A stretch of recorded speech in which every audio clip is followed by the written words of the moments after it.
وافتح علينا بمعرفة العلم وحسن أخلاقنا بالحلم وجعلنا ممن يستمعون القول فيتبعون أحسنه ولا حول ولا قوة إلا بالله العلي العظيم. أما بعد. Alhamdulillah, muslimat, pertama sekali marilah sama-sama kita panjat kesyukuran kepada Allah Subhanahu wa taala, kerana Allah Subhanahu wa taala menjadikan kita ni boleh hadir untuk salat subuh secara berjemaah. Kerana para ulama sebut orang yang boleh hadir subuh berjemaah ni merupakan salah satu nikmat daripada Allah. Kerana orang yang bersifat dengan sifat munafik, dia tidak akan boleh hadir subuh secara berjemaah. Sebab tu bila kita boleh istiqamah mari subuh berjemaah ni, kita kena syukur pada Allah Subhanahu wa taala. Muslimat, kita sekarang ni duduk di awal Muharram. Awal Muharram biasanya orang akan sebut tentang ma'al hijrah, peristiwa hijrah Nabi sallallahu alaihi wasallam. Sekalipun kalau kita baca kitab-kitab sirah, sebenarnya hijrah Nabi bukan berlaku pada bulan Muharram. Hijrah Nabi berlaku pada bulan Rabiul Awal, yang mana Nabi sallallahu alaihi wasallam sampai di kota Madinah pada tanggal 12 Rabiul Awal. Perjalanan yang mengambil masa beberapa hari daripada bumi Mekah ke bumi Madinah. Muslimat, kenapa disambut bulan yang pertama sebagai bulan Muharram? Kata para ulama, antaranya disebut oleh Imam Ibn Hajar Al-Asqalani dalam kitab Fathul Bari. Disebut bahawa ada dua sebab utama. Kerana Sayyidina Umar yang memilih sebagai bulan Muharram sebagai bulan pertama dalam kalender Islam, kata Imam Ibn Hajar Al-Asqalani ada dua sebab. Sebab yang pertama, kerana bulan Muharram Nabi ada tekad dah nak hijrah daripada daripada Mekah ke Madinah. Sudah ada tekad daripada Nabi sallallahu alaihi wasallam. Sebab yang kedua, kata para ulama, dipilih sebagai bulan Muharram sebagai bulan pertama kerana ketika ini umat Islam baru balik daripada menunaikan haji, yang mana haji merupakan penyucian dosa-dosa orang beriman pada Allah Subhanahu wa taala. Maka mereka balik dalam keadaan suci, memulakan kehidupan baru sebagai hamba Allah Subhanahu wa taala. Sebab itu dipilih bulan Muharram sebagai bulan yang pertama. Ni kata para ulama, sebab apa bulan Muharram Sayyidina Umar letak sebagai kalender pertama? Kerana ketika itu berlaku perselisihan di kalangan para ulama. Perselisihan di antara ulama di kalangan para sahabat nak pilih bulan mana sebagai bulan yang pertama. Nak ikut Nabi lahir ke, nak ikut hak mana? Maka diputuskan ikut hijrah Nabi sallallahu alaihi wasallam. Maka muslimat, untuk pagi ni bagi menggantikan Ustaz Salam yang tak ada di Terengganu sekarang ni, kita akan tengok satu hadis Nabi sallallahu alaihi wasallam, yang mana Nabi sebut hadis ini selepas berlakunya peristiwa hijrah. Hadis ini diriwayatkan oleh Sayyidina Umar Ibn Khattab. Hadis ni makruf. Hadis ni banyak kita baca dan banyak kita dengar semua. Iaitu hadis daripada Sayyidina Umar Ibn Khattab an Amiril Mu'minin Abi Hafsin Umar ibn Khattab radhiyallahu anhu qala sami'tu Rasulullah sallallahu alaihi wasallam yaqul innamal a'malu binniyat wa innama likulli imri'in ma nawa faman kanat hijratuhu ila Allah wa rasulih fahijratuhu ila Allah wa rasulih wa in kanat hijratuhu lid-dunya yusibuha aw imra'atin yankihuha fahijratuhu ila ma hajara ilaih. Hadis ni muslimat, hadis yang cukup terkenal. Hadis ni diriwayatkan oleh Amirul Mukminin. Kita kena tahu muslimat, kita kena tahu dan kita kena faham, orang yang mula-mula dipanggil sebagai Amirul Mukminin adalah Sayyidina Umar. Orang yang mula-mula dipanggil Amirul Mukminin adalah Sayyidina Umar. Iaitu apa makna Amirul Mukminin? Ketua orang beriman. Adapun Sayyidina Abu Bakar tidak dipanggil sebagai Amirul Mukminin, dipanggil sebagai Khalifatul Rasul, pengganti bagi Rasul. Khalifatul Rasul, pengganti bagi Rasul. Adapun Sayyidina Umar adalah orang yang mula-mula digelar sebagai Amirul Mukminin, ketua orang yang beriman pada Allah Subhanahu wa taala. Sayyidina Umar ni muslimat, dia gelaran dia Abu Hafsin. Dia Abu Hafsin ni, Hafsin dengan makna asad, ketua Abu Singa. Ya muslimat, kita kena faham. Orang Arab, dia ada nak kenal orang Arab ni dengan 3 cara. Pertama, dengan nama sebenar. Kenal dengan nama sebenar. Yang kedua, kenal dengan kunyah. Kunyah ni benda gelaran. Yang ketiga, dengan laqab. Nama sebenar makruf lah. Sayyidina Osman nama sebenar. Dengan laqab, dengan kunyah, gelaran, diletakkan nama Abu ataupun dengan nama anak, Ibnu. Contohnya Abu Hurairah, bukan nama sebenar. Nama sebenar ni Abdul Rahman bin Sakhrin, tapi dipanggil Abu Hurairah. Apa makna Abu Hurairah? Ayah kepada anak kucing betina. Sama juga macam isteri-isteri Nabi. Kita biasa dengar nama isteri Nabi, Ummu Habibah. Ummu Habibah bukan nama sebenar. Ummu Habibah nama sebenar dia Ramlah. Ini muslim-muslimat, bukan dengan nama sebenar. Maka Sayyidina Umar dipanggil sebagai Abu Asad, iaitu benda bapa singa. Abu Asad ataupun Abu Hafsin, bapa singa. Sebab apa?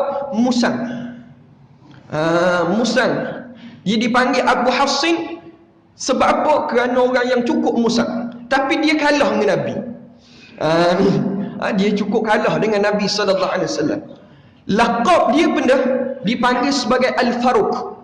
Apa dia Al-Faruq? Pemisah di antara hak dengan betul, dengan hak dengan batil. Pemisah di antara hak dengan batil. Pemisah di antara hak tak betul dengan betul.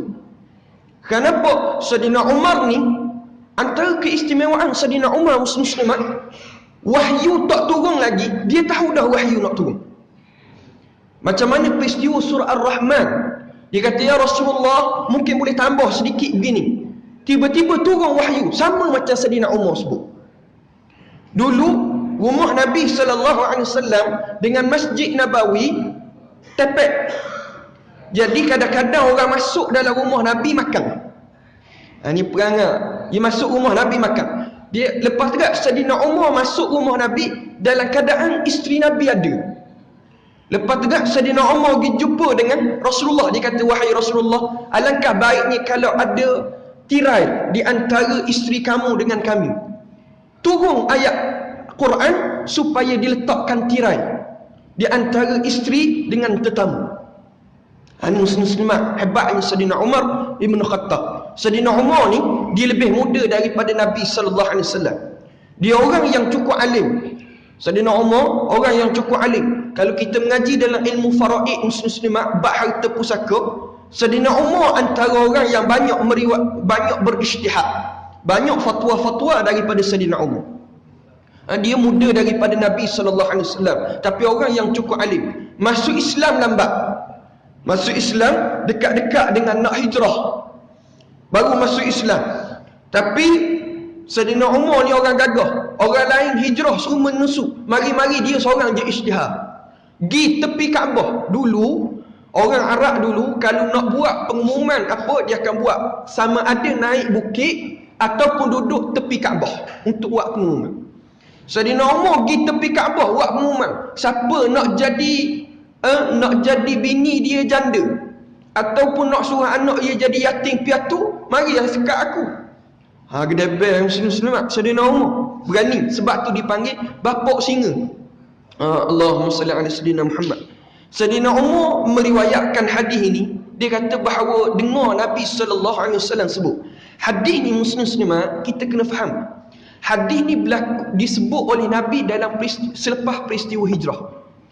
Nabi sebut hadis ni kerana dengar, Nabi dapat tahu ada seorang lelaki, dia berhijrah daripada Mekah ke Madinah kerana seorang perempuan. Dia berhijrah daripada Mekah ke Madinah kerana seorang perempuan yang bernama Ummu Qais. Siapa sahabat tadi dipanggil sebagai Muhajir Ummu Qais. Hadis ni kerana apa? Kerana ada seorang sahabat yang hijrah daripada Mekah ke Madinah kerana seorang perempuan. Perempuan tu nama dia Ummu Qais. Tapi muslimat tengok hebatnya sahabat Nabi SAW. Hak ni kita kena contoh. Sahabat Nabi, sampai sekarang tak tahu siapakah sahabat Nabi yang hijrah kerana Ummu Qais tu. Tidak tahu. Hanya digelar sebagai muhajir Ummu Qais. Nama sebenarnya tak tahu siapa. Nak sebut apa? Sahabat Nabi dia jaga aib saudaranya. Dalam menceritakan amanah Nabi, tidak cerita siapakah yang disebut oleh Nabi tadi. Sedangkan sahabat tahu siapakah yang hijrah kerana Ummu Qais ni. Tapi tak tahu siapa nama sebenar, tidak diceritakan. Bila sahabat ajar kepada anak-anak murid tabi'in, tabi'in ajar kepada tabi'in, tidak disebut nama sebenar. Hanya disebut hadis ini kerana muhajir Ummu Qais dia hijrah daripada Mekah ke Madinah. Nama sebenar tak disebut. Nak sebut apa? Sahabat dia jaga aib saudara. Hak ni penting kita muslimat. Kita kena jaga aib saudara kita. Nabi sebut siapa yang menutup aib saudaranya, Allah Ta'ala tutup aibnya di hari akhirat lagi. Kita ni muslimat, walaupun orang tengok kita baik, orang tengok kita ni bagus, tapi kita sedar siapa hakikat kita yang sebenar. Orang hormat kita sebab apa? Allah Ta'ala tutup aib kita. Orang nampak kita baik sebab Allah Ta'ala tutup aib kita. Kalau Allah Ta'ala dedah aib kita, kitalah orang yang paling malu di hadapan manusia lain. Sebab tu kata ulama tasawuf. Ulama tasawuf sebab apa? Aku pandang semua orang beriman itu sebagai wali Allah, melainkan diri aku. Aku tengok semua orang yang beriman kepada Allah itu wali Allah. Apa makna wali? Kekasih Allah, melainkan diri aku. Sebab apa? Sebab kita, walaupun kita tengok orang ada buat maksiat, tapi kita tak tahu apa di sebalik ketaatan yang dia buat. Kita pernah dengar satu hadis daripada Sahih Bukhari, yang mana ada seorang lelaki, seorang perempuan, kerjanya pelacur, tapi Allah Ta'ala beri dia masuk syurga kerana beri minum seekor anjing dengan kasutnya. Ada seorang perempuan yang taat pada Allah, tapi dia kurung kucing, tak beri makan sampai mati, Allah Ta'ala lepa dia dalam neraka. Kita tak tahu di sebalik kejahatan seseorang kadang-kadang ada kebaikan. Sebab tu ulama tasawuf kata, pandanglah semua orang beriman tu wali Allah, melainkan diri kamu. Sebab apa? Kamu tahu hakikat diri kamu. Kita tahu siapa hakikat kita muslimat. Walaupun kita ni orang hormat, sebab apa? Sebab orang tak tahu kesilapan kita, orang tak tahu keaiban kita. Hakikatnya kita tahu apa yang ada dalam hati kita ketika kita melakukan ketaatan pada Allah. Benda yang kita rasa bila kita buat baik, kadang-kadang mari perasaan takabur. Bagusnya aku seorang ahli syurga. Ya mari. Ya mari. Sebab apa? Ujian daripada Allah. Kita tahu hakikat, orang lain tak tahu apa yang ada dalam hati. Hak tahu kita. Sebab tu kita kena pandang diri hina. Orang lain kita tak tahu, maka kita serah pada Allah. Amin muslimah. Hebatnya sahabat Nabi SAW dalam tutup aib saudara. Maka di saat kita tahu aib orang, jangan kita duduk sibuk-sibuk nak cerita hal orang. Sebab apa? Allah Ta'ala tutup aib kita. Ini muslimah. Maka kata Nabi SAW, innamal a'malu binniyat wa innama likum limri'in ma nawa. Setiap sesuatu itu, setiap perbuatan itu dimulai dengan niat, dan setiap perkara itu akan dibalas dengan apa yang dia niatkan. Hadis ini kata Imam Syafi'i sebut hadis ini adalah 1/3 daripada Islam. Hadis innamal a'malu binniyat ni 1/3 daripada Islam nilainya. Sebab apa? Besar. Sebab apa? Setiap perbuatan kita akan kait dengan niat. Sebab tu mazhab Syafi'i sebut, apa sahaja yang kita nak buat atas muka dunia ni mesti dengan niat. Kita nak semayang kena ada niat, nak ambil wuduk kena ada niat. Apa sahaja yang kita nak buat tidak boleh lari daripada niat. Kenapa? Niat perkara yang cukup penting. Muslim-muslimat. Tapi kadang-kadang ada perkara yang tidak berhajat pada niat. Umpamanya qadha hajat, istinja kan. Istinja tak perlu pada niat. Sama juga macam nikah. cerai dengan rujuk, tak berhajat pada niat. Nikah, Nabi sebut dalam hadis, ada 3 perkara yang kamu gurau jadi serius, yang serius pun jadi sungguh. Gurau pun sungguh, sungguh pun sungguh. Benda Nabi sebut 3 perkara: nikah, cerai, rujuk. Nikah, wak gurau-gurau nikah, cukup rukun, sah nikah. Duduk kedai kopi petang-petang, abang haji dengan ayah haji. Duduk kedai kopi, abang haji tanya, ayah haji ada anak seorang perempuan tak? Oh ada, nikah dengan kita lah. Abang haji kata, dah apa, aku nikah dengan anak aku. Abang haji pun jawab, aku terima. Hak tengah maidan sebelah 2 orang, sah.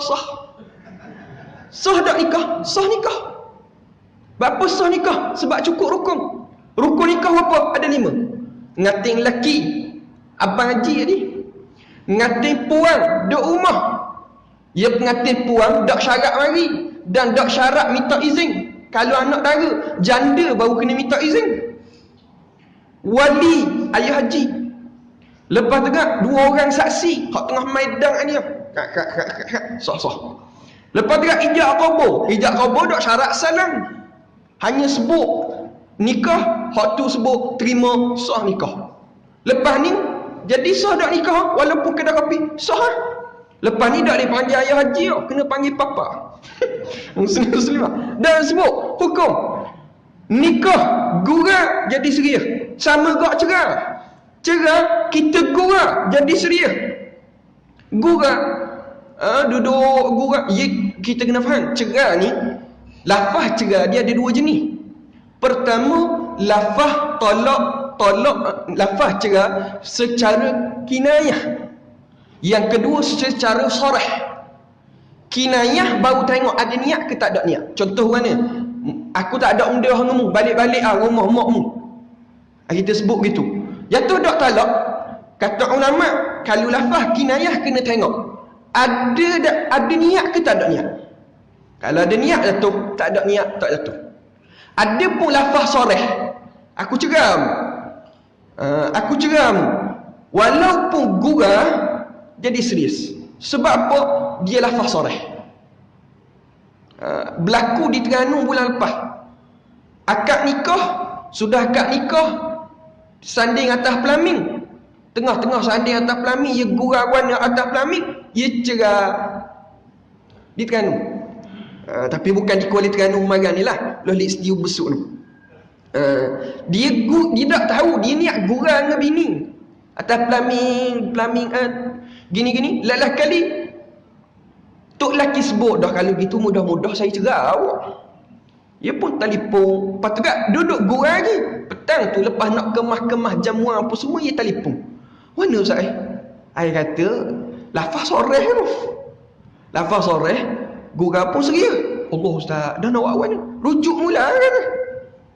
Rujuk mula. Ya rujuk ni pun kita gurau jadi seria. Ya rujuk, kita kena faham fiqh muslimat. Suami rujuk isteri, tak syarat minta izin.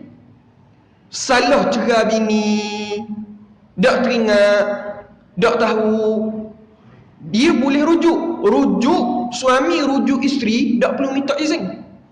Suami kata aku nak rujuk, bini kata saya tak ambuh. Tak ambuh pun kalau dalam iddah sah rujuk.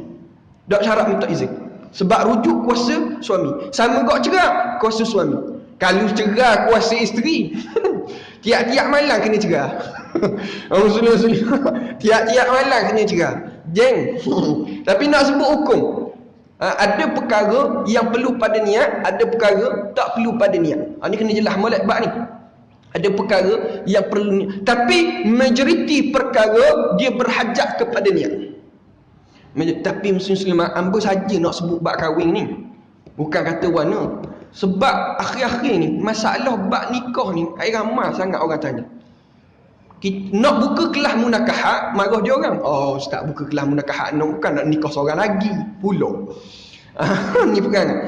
Sebab baru ni ada kes orang telefon, tua dah, 70 lebih telefon. Ustaz, bini saya cerai saya Ustaz. Kita ingatkan dia salah sebut. Dok cerita serius, dia sungguh. Kita ingatkan dia salah sebut. Kita pun sebut, kata kalulah Pak Cik lafaz dengan lafaz sarih jatuh. Kalau lafaz kinayah kena tengok ada niat ke tak ada niat. Dia kata bukan saya cerah Ustaz bini saya marah saya, dia cerah saya. Oh, kalau bini cerah 100 kali lafaz pun tak jatuh. Tak payah bimbang kan. Tapi nak sebut benda sebab kejahilan. Bab munakahat ni kadang-kadang dengan wak gua. Contoh, orang dalam cerita kan, ni dalam cerita banyak. Cerah dia balik rumah mak. Cerah dia balik dalam rumah mak. Sebenarnya muslim-muslimat kita kena faham hukum fiqh dalam mazhab Syafi'i ketika talak raj'i, talak kali pertama ataupun talak kali kedua, isteri sekalipun diceraikan, ketika dalam tempoh iddah dia kena duduk serumah dengan bekas suami. Ketika dalam tempoh iddah, ketika dalam tempoh iddah talak raj'i, kena duduk serumah dengan bekas suami. Cuma aurat kena jaga, tak boleh duduk sama, tak boleh duduk sebilik lah. Tapi kena duduk serumah. Dia nak keluar ke mana-mana kena minta izin bekas suami ni ketika dalam iddah. Berlaku kes ni, lepas cerah, buku-buku barang, balik rumah mak. Hukum benda kalau tanpa izin dihukumkan sebagai nusyus. Nusyus gugur kewajipan nafkah. Sebab ketika dalam iddah sebenarnya suami wajib lagi beri nafkah. Ini kena jelas molek bab ni. Sebab tu bab nikah ni masyarakat kita kena tengok balik. Banyakannya beramal tengok filem. Ni nyakit filem bahaya kot ni. Allahumma salli ala sayyidina Muhammad. Maka setiap perkara berhajat kepada niat, kerana niat memainkan peranan yang cukup penting. Faman kanat hijratuhu ila Allah wa rasulih fa hijratuhu ila Allah wa rasulih. Kata Nabi SAW, barang siapa yang berhijrah kerana Allah dan Rasul, maka hijrahnya kerana Allah dan Rasul. Tapi barang siapa yang berhijrah kerana dunia dan perempuan, maka hijrah itu mengikut apa yang dia niatkan. Hijrah, apa makna hijrah? Hijrah yakni berpindah daripada satu tempat kepada satu tempat. Tapi Nabi sebut dalam hadis, la hijrah ba'dal fathi. Tidak ada hijrah lagi selepas pembukaan kota Mekah. Tak ada hijrah dah selepas pembukaan kota Mekah.